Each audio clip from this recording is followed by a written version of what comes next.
ఏంటికైనా సరే జనరల్గా పల్లెటూరులో ఆల్రెడీ ఒక ఎగ్జిస్టింగ్ ఇల్లు ఉన్న తర్వాత పక్కన మనం ఒక కొత్త ఇల్లు ప్లాన్ చేసినప్పుడు దానికి టచ్ అయ్యి వస్తే కనుక ఆల్రెడీ కొత్తగా కట్టే ఇంటికి వాస్తు దోషం అనేది ఏర్పడుతుంది అనమాట. ఇక్కడ మీరు చూస్తే కనుక ఇదేమో పూర్వకాలం నుంచి ఉన్న ఇల్లు అనమాట. కానీ ఇది కొత్తగా కట్టిన బిల్డింగు.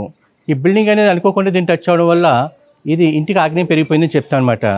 అదేవిధంగా పైన చూస్తే కనుక స్లాబ్ కూడా ఇది కొత్త బిల్డింగు, ఇదేమో పాత బిల్డింగు. సో ఈ స్లాబ్ ఇక్కడ ఆగ్నేయం పెరిగిందనమాట. ఈ బిల్డింగ్ సెపరేట్గా కట్టారు, ఆ బిల్డింగ్ సెపరేట్గా కట్టారు. ఇలా కట్టినప్పుడు ఇది స్లాబ్ అనేది దీనికి ఈక్వల్గా రావాలి, కానీ రాలేదు. దానివల్ల కూడా ఇంటికి ఆగ్నేయం పెరిగింది. ఈ షెడ్ కానుకోవడం వల్ల కూడా ఇంత పెద్ద ఇంటికి మంచి ఇళ్ళకి ఇక్కడ ఆగ్నేయం పెరిగిపోవడం జరిగిందనమాట.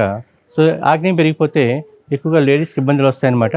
అలాగే భారీ ఫైనాన్షియల్ లాస్ వచ్చే అవకాశాలు ఎక్కువ ఉంటాయి. సో ఇటువంటి మిస్టేక్ మనం ఏం చేస్తామంటే ఈ 2 హౌస్లకి మధ్యలో ఒక 2 ఫీట్లు గ్యాప్ ఇస్తూ ఉండాలి. 2 ఫీట్లు గ్యాప్ ఇచ్చి కంప్లీట్గా ఖాళీగా పెట్టడం వల్ల ఆ దోషం పోయే అవకాశాలు ఉంటాయి.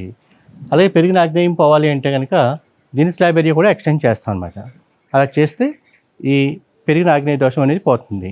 ఇటువంటి మిస్టేక్లు ఎవరు చేయొద్దు. ఒకవేళ చేస్తే రెక్టిఫై చేసుకోండి. Thank you.